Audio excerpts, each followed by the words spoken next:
우리 중세 교회들을 보면 하나님의 복음의 말씀이 없이 그들이 하나님을 섬기려고 하면 어떻게 되는가라고 하는 것을 알게 돼요.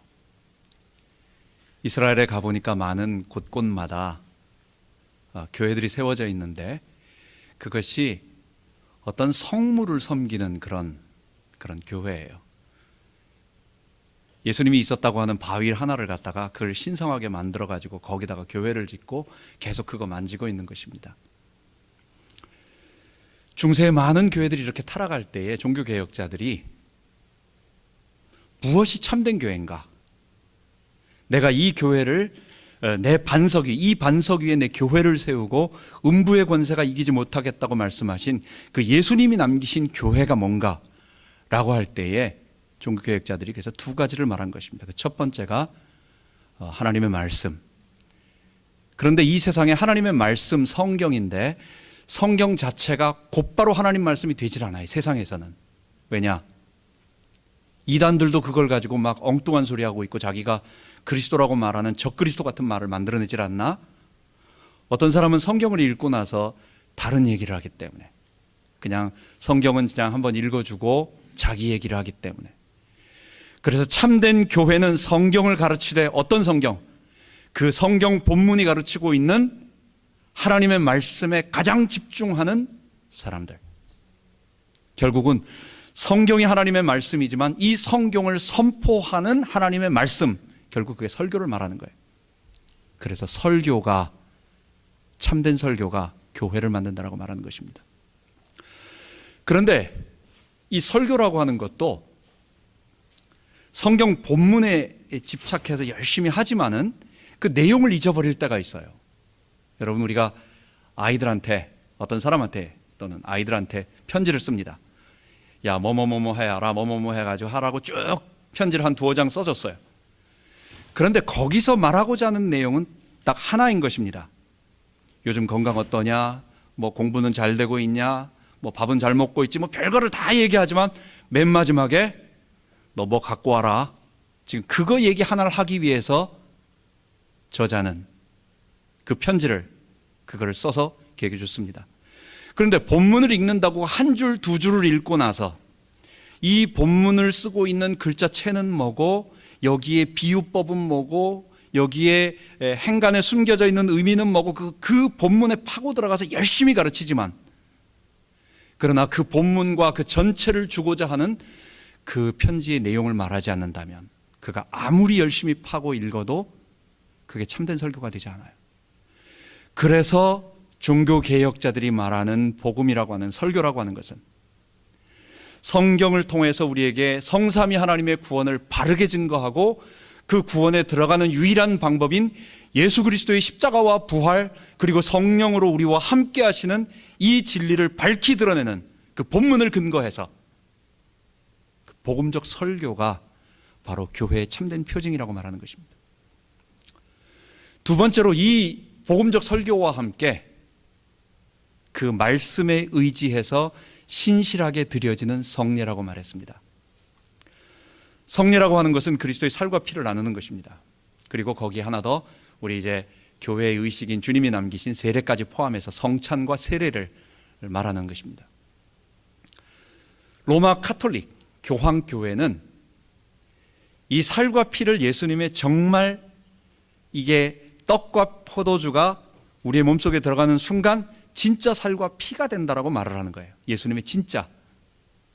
그러다 보니까 여러분, 떡은 떨어뜨리면 주술 수 있죠. 그러나 피는 떨어뜨리면 안 돼요. 이건 어떻게 쏟아 담을 수가 없어요. 예수님의 거룩한 피를 땅에 흘려가지고 이것을 낭비했다. 이거는 굉장한 문제가 발생하는 거예요. 그러니까 이것을 갖다가 우상 숭배할 수밖에 없게 되고 그래서 사제만 먹게 되고 그러다 보니까 어차피 몸을 찢어야 피가 나오는 거니까 떡 속에도 피가 들어있다. 그래가지고 평신도들, 일반 성도들에게는 떡만 떼게 만들고 포도주는 사제만 먹는 것입니다. 그럴 바에야 사제도 떡만 먹지 그 속에 피가 들어있으니까. 우상 숭배의 살과 피를 계속 나누니까 이것을 그렇게 하다 보니까 그것이 말하고자 하는 복음적 설교보다도 그 성찬이라고 하는 것이 위에 들어가 있어가지고 그냥 계속해서 그 제사만, 그리스도의 죽음을 말하는 제사만 계속 말하고 있는데, 종교 개혁자들은 뭐라고 말했느냐?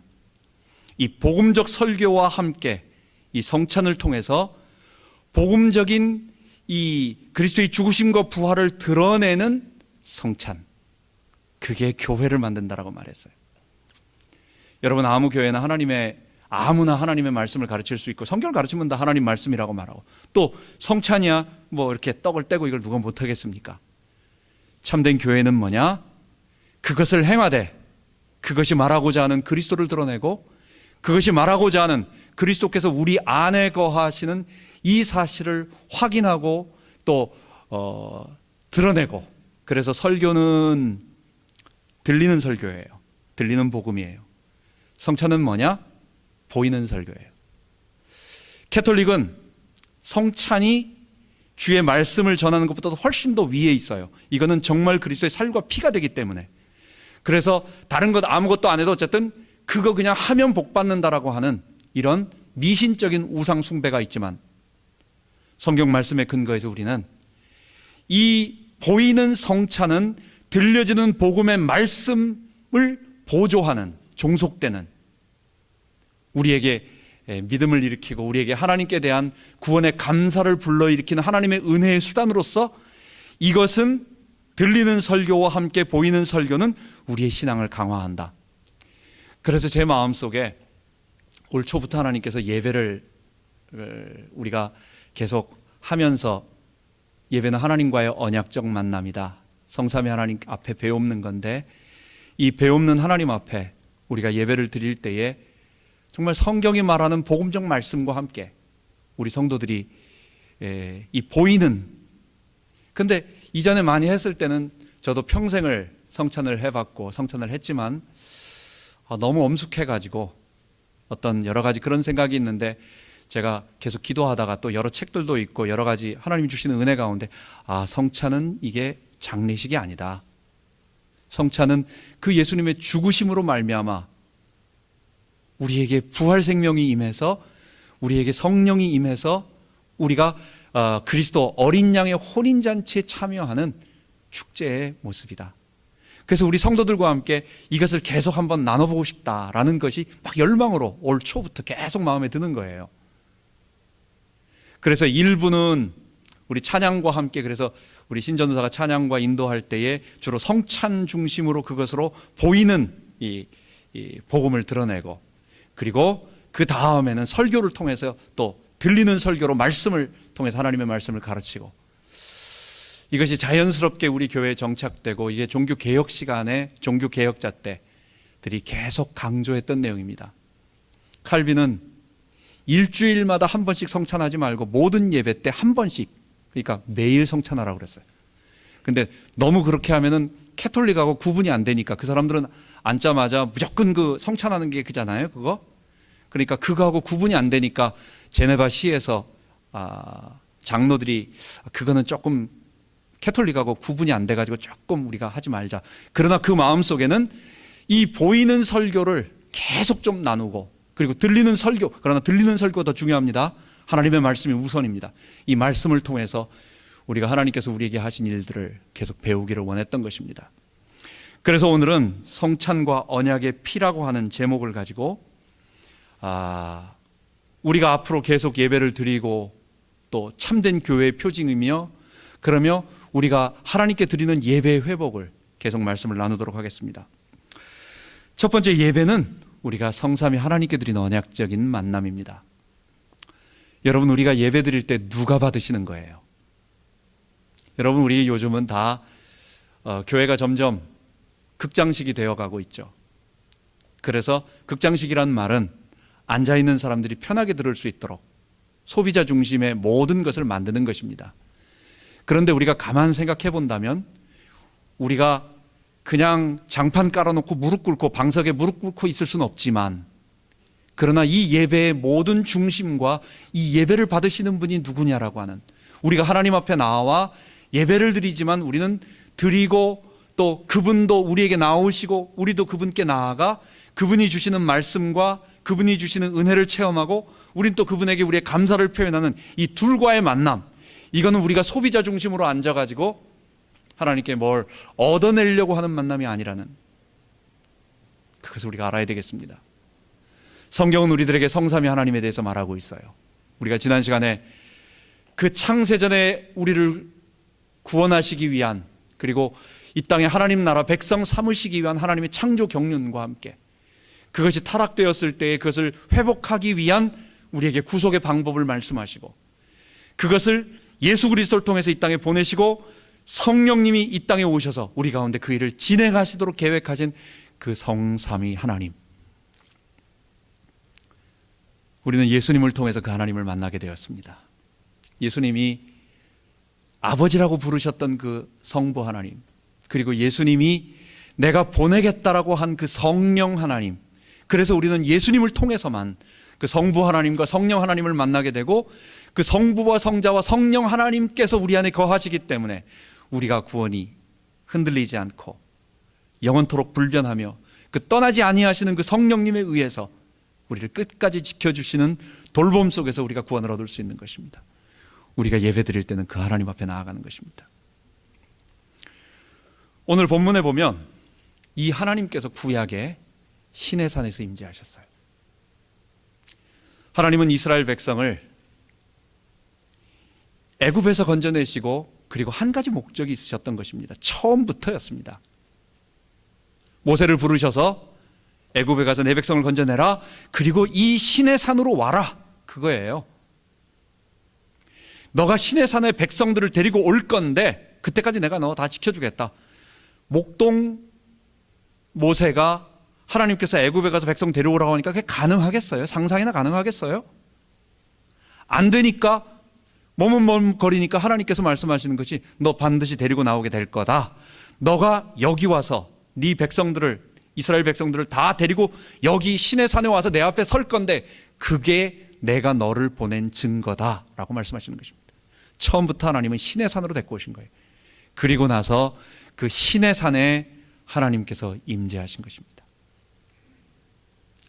하나님은 이전에 아브라함, 이삭, 야곱, 그리고 노아나 몇몇 사람에게는 개인적으로 임재를 해주셨어요.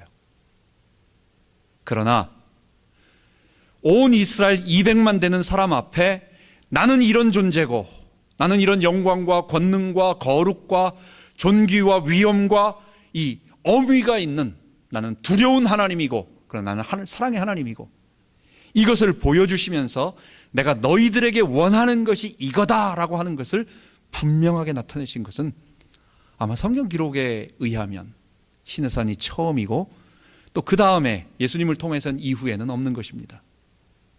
우리 하나님께서 전 인류 가운데 최초로, 어떻게 본다면 전 인류 가운데 최초로 내가 이런 존재고 내가 이것을 원하는 사람이다 라고 하는 것, 한 분이다라고 하는 것을 우리들에게 말씀해 주시는 거예요. 하나님은 이스라엘 백성들을 가운데 70인 장로들을 대표로 뽑게 만든 다음에 그들과 함께 모세를 산으로 올리십니다.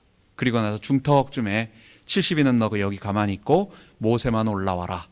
그러니까 백성들은 산 밑에서 멀리서, 모세는 못 보겠지만 멀리 그 꼭대기에 번개와 우레와 먹구름과 불과 온갖 나팔 소리가 울려 퍼지는 그 무서운 그 장면을 보게 되고, 그 다음에 그곳을 중턱에서 70인 장로는 더 생생하게 보지만, 그러나 모세는 그 하나님 앞에 직접 나아가 하나님의 말씀을 듣는 것입니다.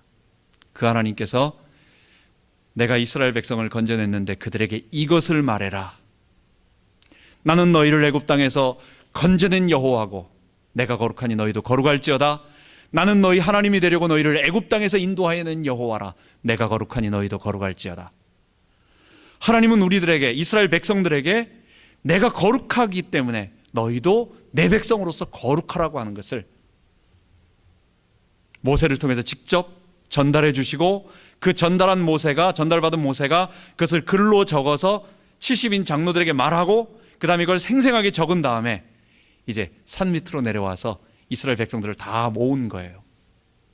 그리고 나서 하나님이 우리들에게 말씀하신 율법이 바로 이것이다. 그래서 그걸 언약을 적었다 해서 언약서라고 말하는 것입니다. 그 율법을 다 낭송을 하는 것입니다. 그때 번제를 드리는데 오늘 읽은 본문에 보면은 12지파에서 뽑아냈으니까 12명이 12소인데 소와 황소로 번제와 화목제를 드리니까 하나에 한 마리씩이에요. 그러니까 번제 하나, 화목제 하나, 그러니까 소 2마리예요. 황소 24마리를 앞으로 끌고 온 것입니다. 그리고 12지파를 상징하는 기둥, 12기둥을 세우고 그 다음에 하나님의 번제단을, 제단을 돌로 만든 거예요. 그때는 아직 제사장을 세우지 않은 때였기 때문에 이스라엘의 신실한 하나님의 젊은이들을 모아내서 이 24마리의 소를 도살하고 안수하고 죽이고 그 다음에 피를 받아내고, 근데 24마리의 소니까 피가 얼마나 많겠어요. 그러니까 여러 양푼에 다 받은 다음에 절반은 단에다 뿌리는 것입니다. 그러니까 24마리가 흘리는 피의 절반이니까 상당한 양이에요. 그 양을 이렇게 톡톡 뿌리는 것이 아니라 그 절반을 갖다 붓는 것입니다. 그 돌 위에다가, 그 제단 위에다가 붓는 거예요. 그리고 나서 아까 말한 그 율법서, 하나님께서 내가 너희를 건져낸 것은 세계가 다 내게 속하였으니 너희가 내 말을 잘 듣고 내 언약을 지키면 너희는 열국 중에서 내 백성이 될 것이요 나는 너희 중에서 행하여 너희 하나님이 되고 너희는 내 제사장 나라가 되리라 라고 말씀하시면서 그것을 위한 구체적인 내용들이 이거다. 그런데 그 내용이 뭐예요? 10계명으로부터 시작하는 거예요. 나 외에 다른 신을 섬기지 말라, 우상을 만들지 말라, 내 이름을 망령되이 일컫지 말라, 그리고 안식일을 지켜라, 내 부모를 공경하라, 살인하지 말라, 간음하지 말라, 도적질하지 말라, 탐내지 말라. 이것들을 말씀하시고 그 다음에 그 밑에 세부적인 것들을 쭉 23장까지 뭐하고 이런 거 하지 말고 저런 거 하고 쭉 말씀하여 주시는 거예요. 모세가 백성들 앞에 그것을 다 읽습니다. 백성들이 그 말을 듣고 나서 뭐라고 말하는 거예요? 우리가 여호와의 말씀에 순종하겠나이다. 전능하신 하나님께서 그 이전에는 사람들의 말 속에 있었어요. 우리 조상 아브라함에게 이렇게 하나님이 나타나셔서 말씀하셨대. 우리 요셉이 여기 온 게 우리 하나님이 그렇게 하셨다라고 하더라. 모세에게 그런 일이 있었대라고 들었지만 전체 이스라엘 백성들이 하나님의 영광과 존귀와 그리고 그 위엄을 체험하고, 그리고 그 하나님이 내가 이것을 너희들에게 명한다, 너희는 내 백성이 되어야 된다, 내 백성은 바로 이런 자들이다, 그리고 거룩이라고 하는 것은 이렇게 하는 거다라고 하는 것을 상세하게 말씀해 주시니까 백성들은 어떻게 하는 겁니까? 하나님, 제가 그 말씀에 그대로 순종해서 살겠습니다 라고 백성들이 전체 대답을 하는 것입니다. 한 목소리로, 큰 소리로 대답을 하는 것입니다. 그때 모세는 그 나머지의 피들을, 그 얼마나 많은 피겠어요? 그 피들을 백성의 대표로 나온 사람들에게 전부 들이붓는 것입니다. 그 제단과 그리고 그 사람들에게 양쪽의 절반씩 이 24마리의 피를 갖다가 온통 바르는 거예요. 어떻게 되겠어요? 여러분, 성경에는 그 이후에 어디에도 사람에게 피를 버리는 게 없습니다. 제단에다가 약간 뿌리고 나머지 것은 제단 밑에 피를 부어서 그게 하나님께 있다라고 하는 것을, 생명을 귀속시키는 거지, 제단에다 직접 바르거나 뿌리는 것은 대속제일 한 번 하고 그 다음에 사람에 뿌리는 것은 없어요. 제사장 아론 제사장 위임 예식 때 너도 나와 언약을 맺은 백성이다, 너는 특별하게 내가 제사장으로 언약을 맺어서 이 일을 하게 만든 사람이다라고 하는 것을 예표로 보여주기 위해서 피를 들이붓는 형식의 약식인 피를 찍어가지고 귀끝에, 오른쪽 귀끝에, 오른쪽 손가락 끝에, 그리고 오른쪽 발끝에만 살짝 묻혀주는 거예요. 이 신의 산에서 자신의 존귀함을 나타내시고 거룩함을 나타내시고 백성들에게 율법을 주심으로 말미암아 거룩함을 요구하신 하나님께서 나는 너희 하나님이 되고 너희는 내 백성이 되고 나는 영원토록 너를 떠나지 아니하고 너를 보호하고 인도할 하나님이 될 것이고, 그리고 너희는 내게 순종하되 율법을 지켜 거룩함으로 이방인들이 원하는 것처럼 뭐 얻어내려고 하는 육신의 쾌락을 쫓지 말고, 뭐 향락을 쫓지 말고, 그리고 너 원하는 죄의 본성대로 따라서 그것을 추구하는 자들이 아니라 하나님의 백성으로 거룩하게 살아가라. 너 이거 순종할 거냐? 순종 서약을 받은 다음에 내가 하나님께 순종하고 우리는 이방인처럼 죄악 범하지 않겠습니다 말하고, 그 다음에 그들에게도 온 피를 붓는 것입니다. 여러분, 이 사건이 예수님의 성만찬에서 그대로 나타난 것입니다. 6월절 저녁에, 6월절은 아시다시피 우리 예수님께서 십자가에 피 흘려 죽으심을 상징하기 위한 그 이전에 있었던 사건이었어요. 이스라엘 백성이 애굽에서 나올 때 자기 힘으로 서희가 단판을 적어 외교로 강동육주를 얻었듯이 모세가 바로에게 가가지고 외교로 잘 해가지고 백성들을 건져낸 게 아니라 그들에게 피, 죽음을 보여주고 또 그들의 장자들의 목숨을 빼앗고 심지어 모든 짐승 양의 첫 새끼의 목숨을 뽑아서 생명을 바쳐서 백성들을 건져낸 거예요. 이걸 구속이라고 말하는 것입니다. 원래 내 건데 남에게 뺏겼다. 근데 그것을 다시 내가 값을 주고 찾아오는 거, 이걸 구속이라고 말하는 거예요. 하나님의 백성인 이스라엘이 애굽 바로의 노예가 되어서 종노릇하고 있는데 하나님께서 생명을 그들에게 줌으로, 누구에게? 하나님의 거룩한 이 속전으로 줌으로, 사탄에게 주는 게 아니라 하나님께, 하나님의 거룩한 공의에게 줌으로 말미암아, 그리고 그것을 찾아오는 것, 값을 지불하고 찾아오는 것, 이걸 구속이라고 말하는 것입니다. 6월절은 그거 기념하는 것입니다.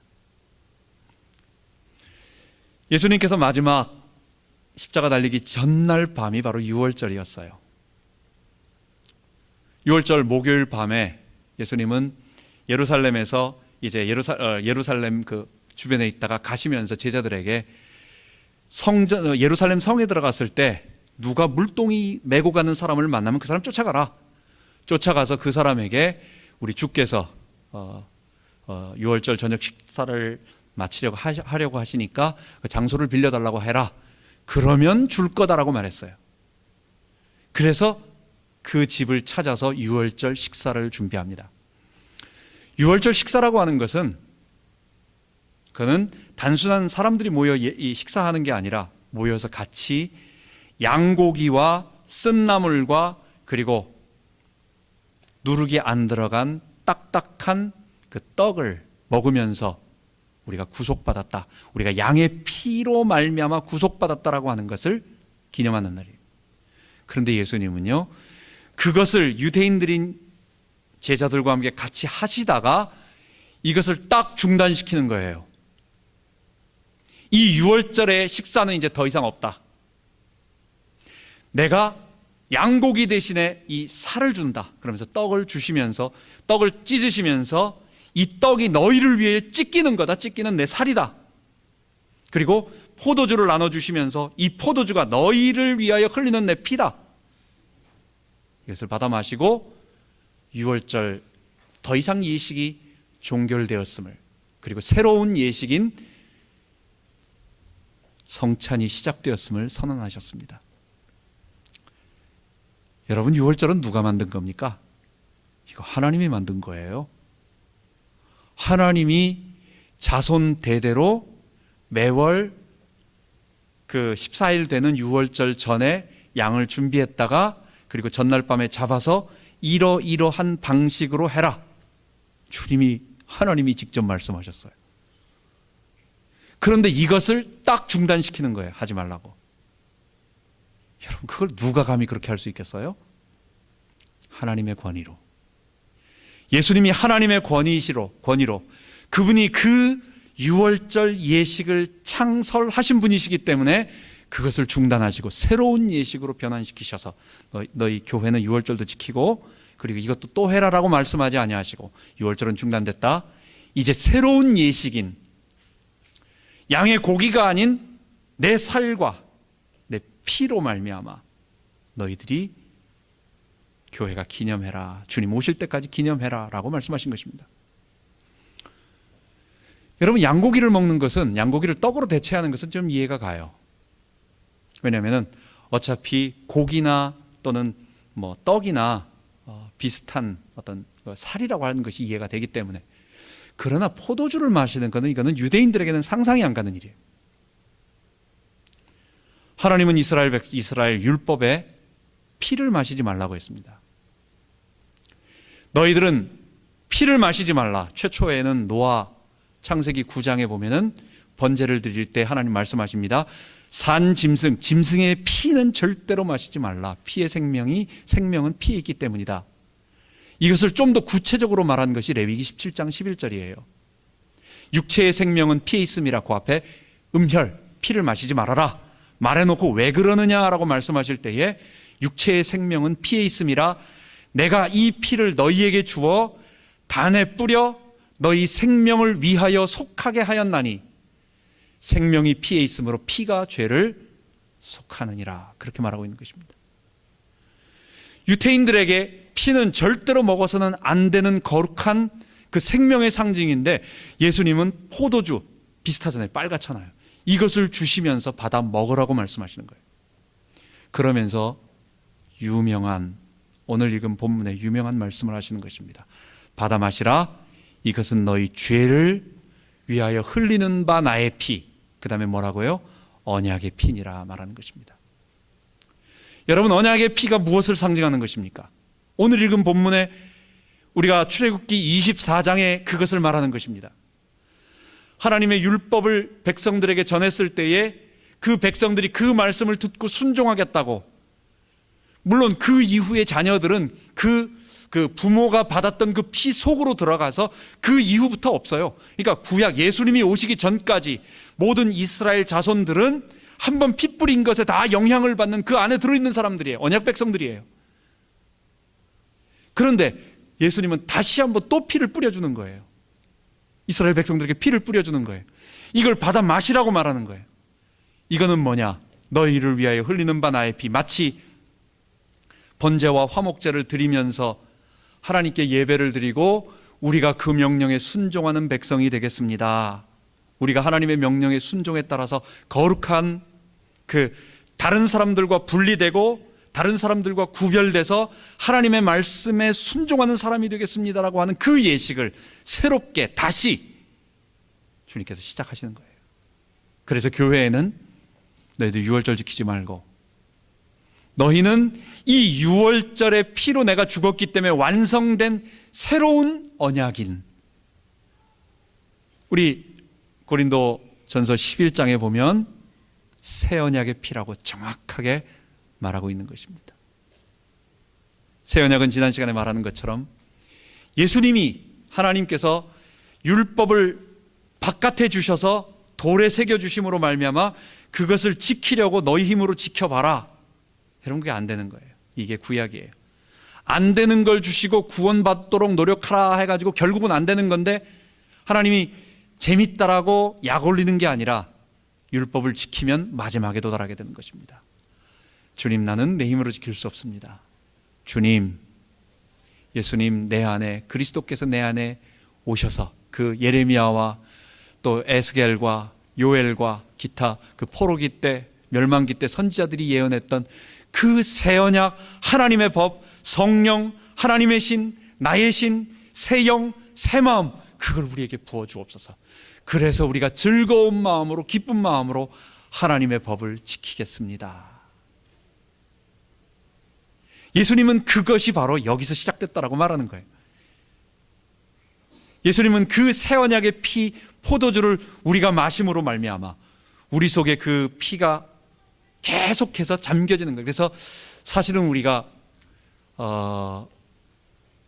작으면서 식탁 교제로 할 수 있다고 한다면 잔도 풍성하게, 떡도 풍성하게 해서 그것을 몸으로 정말 체험하게 되지만 현대교회가 그게 불가능하기 때문에, 그래서 약식으로 작은 잔, 작은 떡을 통해서 그 의미를 나누려고 우리가 하는 것입니다. 그런데 우리가 떡과 잔을 나누는 것은 뭐냐? 그것은 우리를 위하여 죽으신 예수의 십자가와 부활로 말미암아 성령이 우리 가운데 임하시겠다고 한 그 예레미야와 에스겔과 요엘에 예언했던 그 언약이 시작되는 그 시작점이다. 그리고 그것을 말미암아 우리는 한 가지 그 피를 우리에게 뿌리는 거예요. 그 24마리의 소에서 받아낸 피를 백성의 대표인 70인들에게 귀에다 조금 발라주는 게 아니라 완전히 들이부어 그들이 완전히 피의 범벅이 되도록 만들듯이, 뿐만 아니라 하나님 자신도 그렇게 하셨어요. 그 제단에다가 피를 갖다 들이부음으로 말미암아 그 부어진 제단이 하나님을 상징하는 것인데, 하나님과 사람 사이에 피로 말미암아 맺어진 언약, 그게 주님의 십자가에서 우리에게 이루어진 것입니다. 우리는 성찬을 통해서 날마다 그것을 기억하고 상징하고 또 확인하고 우리 속에 그것을 넣는 것입니다. 이것을 우리 말씀으로 이제 우리에게 한번 적용을 해보도록 하겠습니다. 여러분, 우리가 성찬을 나누며 앞으로 예배를 계속 드릴 것입니다. 사실 제 마음 같은 아까 말한 것처럼, 여러분 만약 성찬이 우리가 성령의 충만함과 임재가 없다고 한다면 이거 소꿉장난 같아요. 애들 장난 같아요. 여러분, 솔직히 그렇습니다. 이렇게 예배 시간에 말하기가 좀 그렇지만은 그냥 조그만한 잔 한 잔 마시고 뭐 빵 하나 마시고 그냥 그렇게 하는 것밖에 안 돼요. 제가 몇 주 전부터 우리 새벽마다 일어나서 오늘 이 시간을 놓고 많이 기도했어요.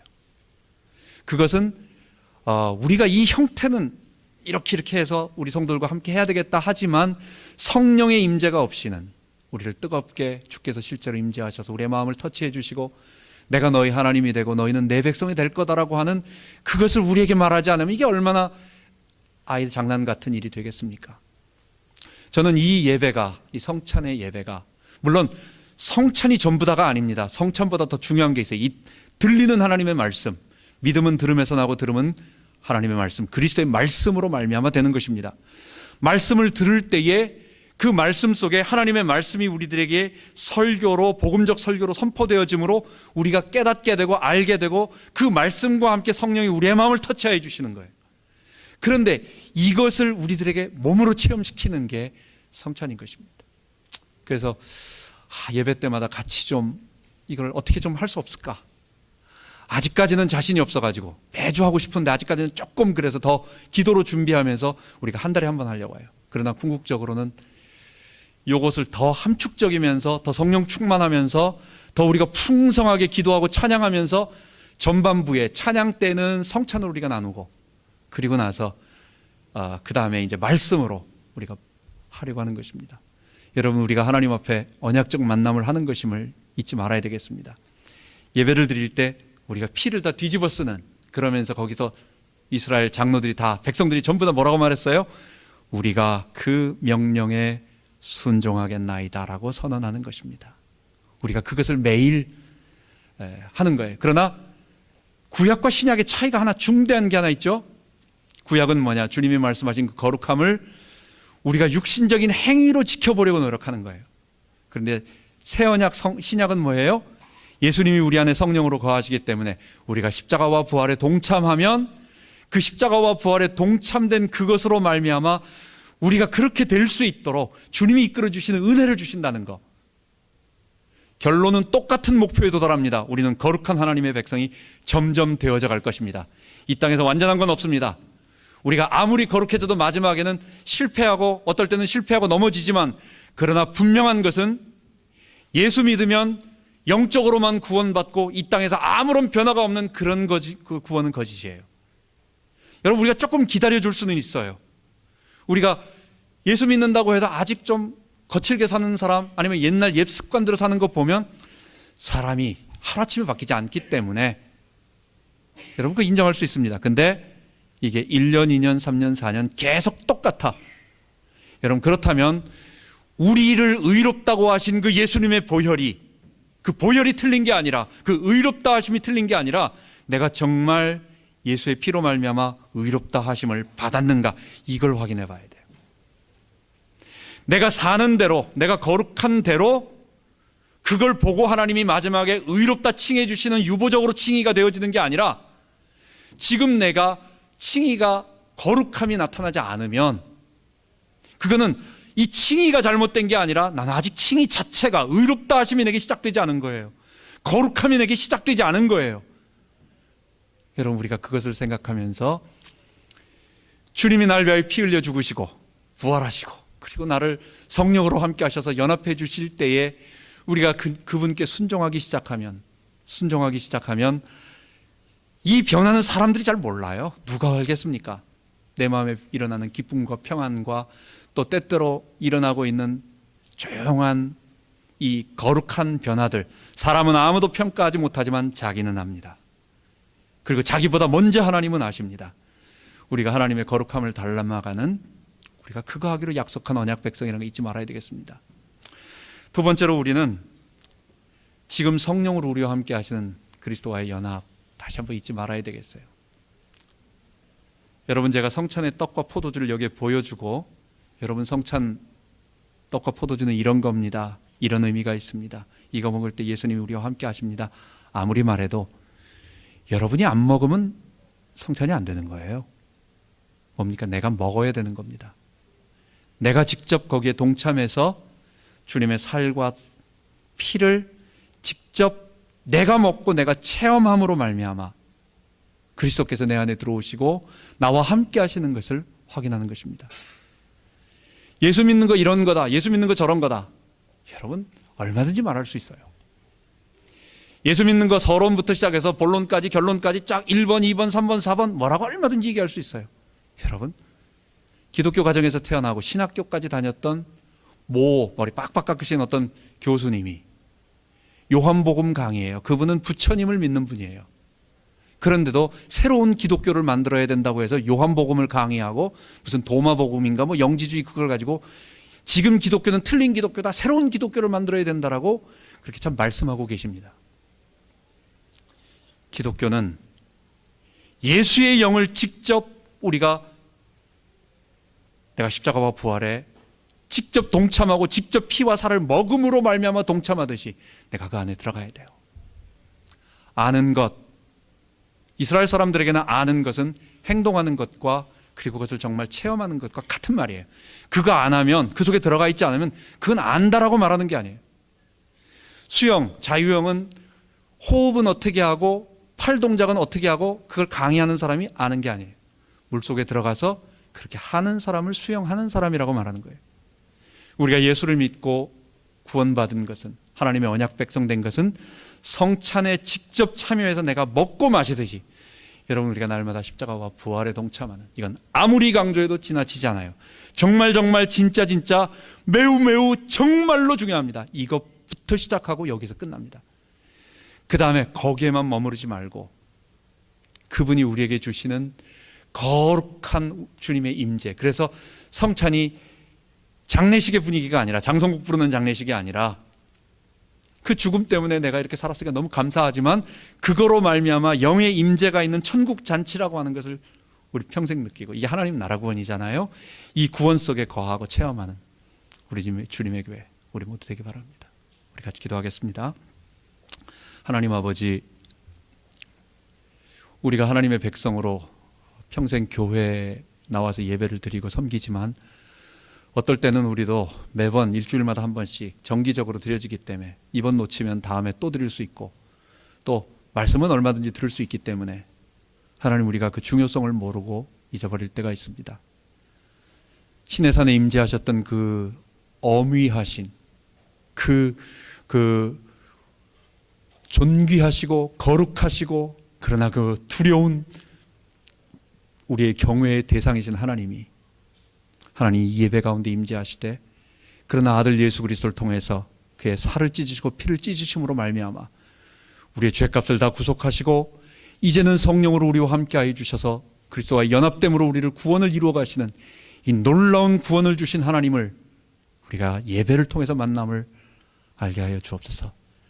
예배를 소중하게 여기게 하시고, 그리고 예배 때마다 감격이 있게 하시고, 그리고 예배 때마다 구원의 진리가 밝히 드러나며, 그리고 우리가 피를 뿌리며 하나님께 우리가 그 하나님의 명령에 순종하는 자들이 되겠다라고 서약한 새 언약 백성임을 잊지 않게 하여 주옵소서. 우리 주 예수 그리스도 이름으로 기도하옵나이다. 아멘.